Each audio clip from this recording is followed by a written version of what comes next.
Capítulo 167. Aunque se vigile lo que no se comprende, es imposible vigilar lo que ni siquiera se conoce. 15 de enero, año 2 del nuevo calendario. Aguas intermedias entre Rastal y Estados Unidos. Armada de los Estados Unidos, Segunda Flota. Desde la perspectiva estadounidense, dado que esta zona corresponde originalmente al Atlántico Noroeste, el mando recae en la Segunda Flota por la simple lógica de ¿por qué no? Sin embargo, su comandante se encontraba ahora mismo con la cabeza entre las manos en la sala de mando del portaaviones USS George H.W. Bush. ¿En serio, qué se supone que debo hacer? Casi 2 semanas habían pasado desde que comenzó la investigación de la masa terrestre desconocida. Ya se cumplía una semana desde que se mantenían en una tensa vigilancia frente a la flota desconocida. En esta situación, las instrucciones de la Casa Blanca se limitaban estrictamente a la recopilación de inteligencia. No había órdenes sobre establecer contacto o cualquier otra acción. Actualmente, los ojos de Estados Unidos y de la ACTO estaban fijos en las naciones aparecidas al este de Asgard y al oeste de Tasman. Respecto a este frente, la actitud era, mientras no se muevan, basta con mantenerlos contenidos.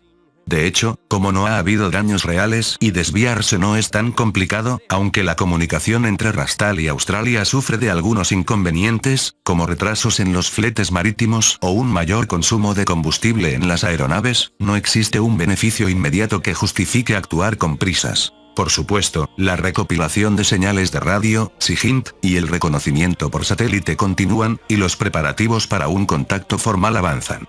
Simplemente sucede que no hay una urgencia extrema, a diferencia de lo ocurrido con el Gran Ducado de Shikishima, que capturó aeronaves civiles, o con Atlantis, que lanzó una invasión contra Asgard requiriendo un ultimátum inmediato. Han aparecido nuevas tierras al oeste de Australia y de Guam, a este paso, nos van a faltar manos, suspiró el comandante. La Armada de los Estados Unidos cuenta con 11 portaaviones nucleares.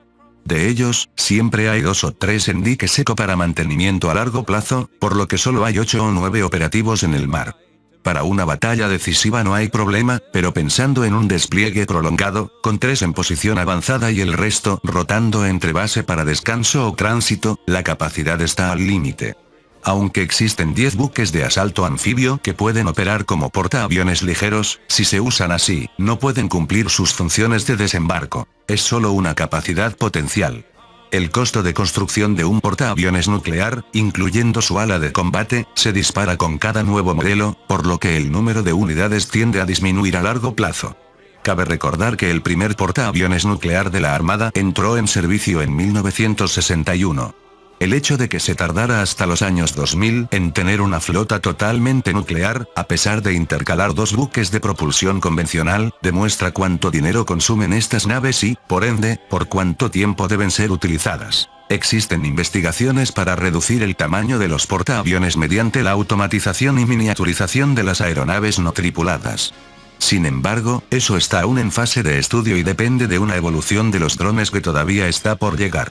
Mientras se necesiten pilotos humanos y mientras Estados Unidos mantenga un despliegue global, es necesario mantener estos gigantes. Pero es imposible tener más unidades de las actuales. De hecho, el número presente ya es bastante ajustado. Si se reducen las prestaciones para bajar el costo de construcción y aumentar el número de buques, se corre el riesgo de que la capacidad operativa caiga más que el ahorro obtenido. Y es dudoso que el costo de mantenimiento baje tanto como el de construcción. Si se abandonara la propulsión nuclear, el gasto en combustible podría incluso elevar el costo operativo. En conclusión, por un tiempo más, el símbolo de la Armada de los Estados Unidos seguirá siendo el portaaviones nuclear, una máquina devoradora de presupuestos. Seguro que cuando terminemos aquí, ni siquiera nos dejarán volver a Norfolk, suspiró el comandante, deseando terminar con esto pronto. 15 de enero, año 2 del nuevo calendario. Gran Ducado de Shikishima, Castillo del Gran Duque, Sala del Consejo Privado. Aunque la sala de juntas ordinaria está en la oficina del primer ministro, en el Castillo del Gran Duque existe una sala especial para los consejos, donde es necesaria la presencia del soberano para decidir asuntos de Estado. Lejos de estar en desuso, se utiliza con frecuencia para temas de relaciones exteriores o asuntos relacionados con el ejército de la Guardia, que está fuera del control civil. Entonces, estamos de acuerdo en iniciar negociaciones, con miras a establecer relaciones diplomáticas, con Japón, el Imperio Británico, los Estados Unidos, Taiwán, Singapur, el Imperio Sagrado de Asgard y las naciones mediadas por estos. Debido a su ubicación, el Gran Ducado de Shikishima se encuentra rodeado por la Ahto, Atlantis y el continente inexplorado. Al necesitar importar alimentos, es imperativo establecer lazos diplomáticos. A primera vista, uno pensaría en comerciar con Atlantis, con quienes compartían el mundo original y tenían lazos previos, pero esa opción se descartó rápido. Significaría ganarse la enemistad de toda la Ahto. Además, un ducado politeísta donde el gran duque es considerado un enviado de los dioses difícilmente podría llevarse bien con un estado religioso monoteísta radical como el Imperio de Atlantis. Incluso obviando eso, la visión religiosa general en Shikishima es tan relajada y flexible como la de cierta nación insular del lejano oriente en la Tierra, por lo que chocaría inevitablemente con los estrictos preceptos de Atlantis, que son incluso más rígidos que los de algunos estados islámicos. Para los militares, mientras Atlantis sea el enemigo hipotético, no hay riesgo de que recorten su presupuesto, así que no hubo oposición. En cuanto a la diplomacia, daremos prioridad a Japón por la casi inexistente barrera lingüística. Será mejor obtener información variada, incluyendo datos lingüísticos, a través de ellos. Sin embargo, necesitaremos medidas de protección para nuestras empresas privadas. Los informes de los laboratorios militares que examinaron los aviones extranjeros indican que su tecnología es superior. Deberíamos imponer restricciones a su entrada en nuestro mercado. Eso es un insulto a nuestras empresas privadas. Apenas han visto un par de aviones civiles por fuera sin desarmarlos. El primer ministro, que abogaba por restringir la entrada de empresas extranjeras citando la inferioridad tecnológica, fue atacado de inmediato por el comandante en jefe del ejército de la Guardia y el ministro de Comercio e Industria. El primer ministro pensó para sus adentros. Sabía que estos dos saltarían de inmediato.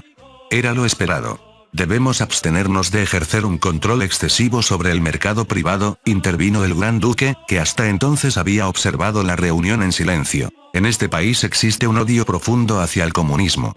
Más allá de que el Partido Comunista sea ilegal, existe la norma no escrita de que la intervención estatal en el mercado debe ser mínima. Al existir una barrera lingüística con otros países y tener empresas nacionales con una competitividad de primer nivel en su mundo original, no existía una sensación de crisis por la posibilidad de que empresas extranjeras dominaran el mercado. Si empezamos con restricciones desde el principio, ellos no nos verán con buenos ojos. ¿No son casi todos ellos países con economía de mercado? Si nuestras empresas mueren por eso, no será mi culpa, pensó el primer ministro. Al haberlo dicho el gran duque, no encontró forma de rebatirlo. Originalmente, él esperaba que el soberano se mantuviera neutral y en silencio. Hubo algo sobre observadores en los ejercicios conjuntos, si envío al ejército de la Guardia y les rompen el orgullo allí, quizás tenga una oportunidad de cambiar las cosas, maquinó el primer ministro. 15 de enero, año 2 del nuevo calendario. Continente de Drast, base aérea de Centaurus. Esto se ha vuelto muy ruidoso de nuevo. Bueno, el silencio de hace unos días fue lo que resultó anormal últimamente.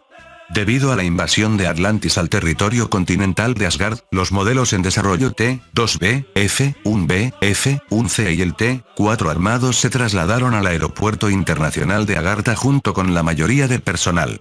Por un tiempo, el estruendo de los motores Jet se había alejado de esta base. Sin embargo, con el despliegue de las fuerzas aéreas de Singapur, Taiwán, Bahrein y el Reino Unido para los ejercicios conjuntos programados de la ACTO, el lugar estaba más escandaloso que nunca. Y al día siguiente, con la llegada de la Fuerza Aérea de Estados Unidos y la ASDF, Japón, lo sería aún más. Originalmente, se planeaba un ejercicio masivo de tierra, mar y aire con las fuerzas acorazadas de Singapur y Taiwán, los marines de Estados Unidos y el Reino Unido, y la Brigada Anfibia de Japón. Sin embargo, esa parte se canceló debido a la invasión de Atlantis.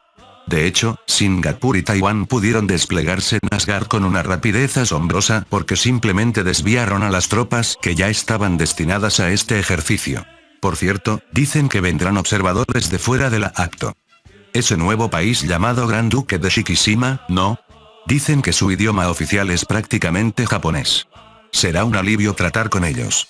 Por mucho que uno use el inglés en el trabajo diario, hablar en un idioma que no es el materno siempre resulta agotador. Aunque, por otro lado, se pierde la ventaja táctica de poder secretear en japonés frente a extranjeros sin que estos entiendan. Sea como sea, ajenos al caos mundial, o mejor dicho, precisamente por causa de él, los preparativos para lo que prometía ser uno de los ejercicios aéreos más grandes del mundo avanzaban sin descanso. Fin del capítulo 167. El link a la historia del autor estará en la descripción.